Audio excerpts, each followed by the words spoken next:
નમસ્કાર. ધોરણ 10નું રિઝલ્ટ આવે એટલે તરત જ એક મોટો સવાલ સામે આવીને ઊભો રહી જાય. હવે આગળ શું? સાયન્સ, આર્ટ્સ કે પછી કોમર્સ? અને જુઓ, આ નિર્ણય કોઈ નાનો સૂનો નથી, આ તો આખા ભવિષ્યનો પાયો છે. તો ચાલો, આજના વિશ્લેષણમાં આપણે કોમર્સના રસ્તા પર નીકળીએ અને જોઈએ કે આ રસ્તો આપણને ક્યાં ક્યાં લઈ જઈ શકે છે અને કારકિર્દીના કેવા અદ્ભુત દરવાજા ખોલી શકે છે. અને આ રહ્યો એ જ મોટો સવાલ જે દરેક વિદ્યાર્થીના મનમાં ઘૂમરાતો હોય છે. વિજ્ઞાન, કોમર્સ કે પછી આર્ટ્સ? સાચું કહું તો આ ખાલી 3 શબ્દો નથી. આ તો ભવિષ્યની 3 અલગ અલગ દુનિયાના રસ્તા છે.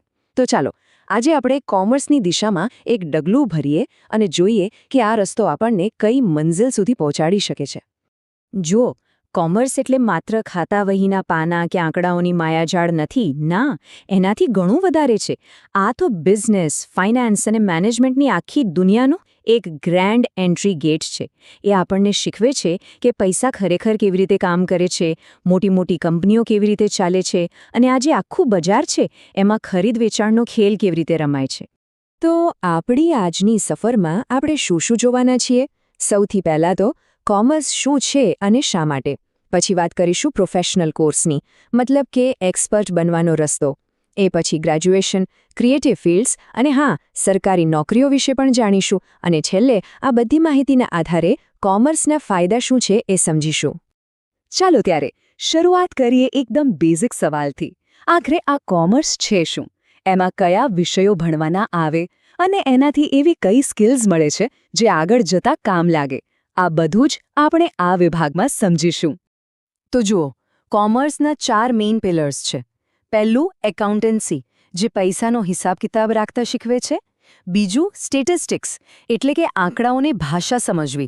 ત્રીજું અર્થશાસ્ત્ર, જે આપણને સમજાવે છે કે આખું માર્કેટ અને પૈસાનો ફ્લો કેવી રીતે ચાલે છે.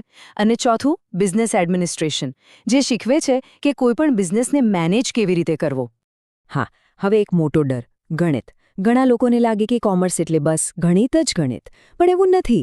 અહીંયા એક વાત સમજવા જેવી છે. સાયન્સ સ્ટ્રીમમાં જે કેલ્ક્યુલસ જેવા અઘરા દાખલા આવે છે એવું કોમર્સમાં નથી. અહીંયા ફોકસ પ્રેક્ટિકલ અને સ્ટેટિસ્ટિકલ હિસાબ પર હોય છે. મતલબ કે એવું ગણિત જે આપણને રોજિંદા જીવનમાં અને બિઝનેસમાં ખરેખર કામ લાગે. ટૂંકમાં કહીએ તો કોમર્સમાં જે શીખવા મળે છે એ ખાલી પરીક્ષા પાસ કરવા માટે નથી, એ તો લાઈફ સ્કિલ છે. પૈસા કેવી રીતે મેનેજ કરવા, બિઝનેસ કેવી રીતે સમજવો, આ બધું જ શીખવા મળે છે.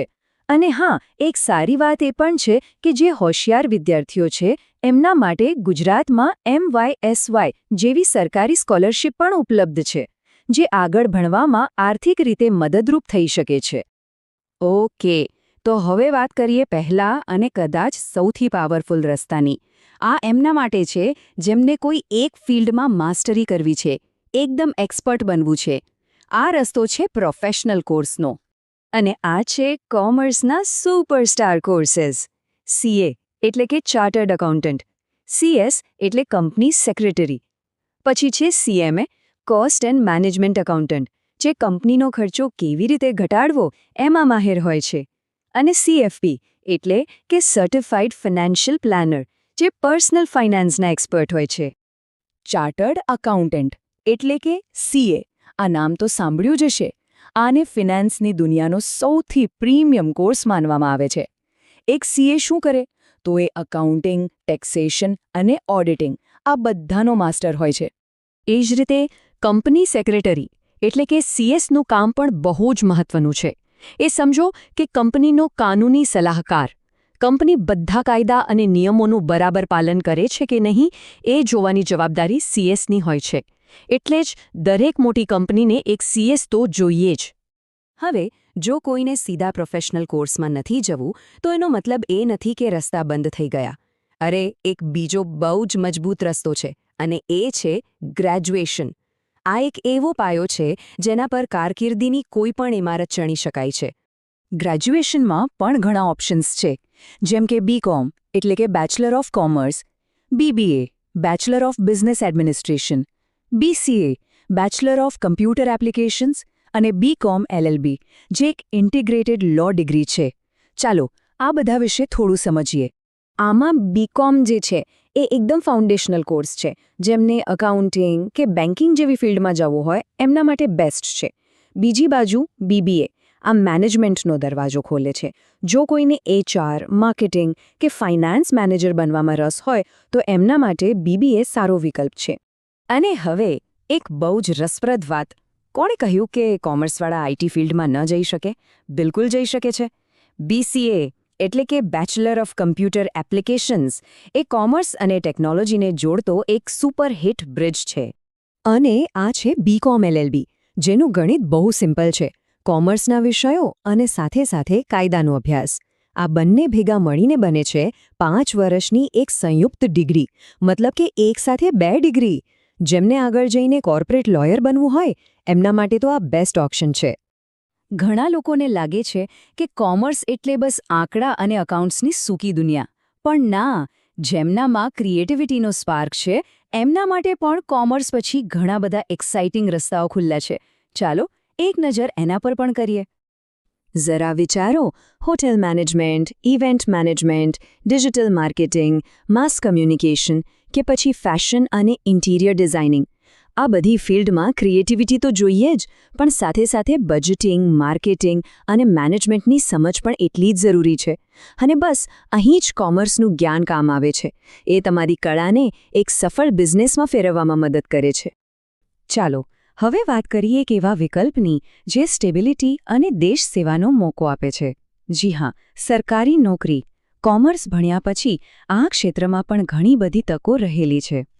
કોમર્સમાં ગ્રેજ્યુએશન કર્યા પછી બેન્કિંગની પરીક્ષાઓ જેમ કે IBPS કે SBI, સિવિલ સર્વિસીસ જેવી કે UPSC કે GPSC અને SSC જેવી ઘણી સ્પર્ધાત્મક પરીક્ષાઓ આપી શકાય છે.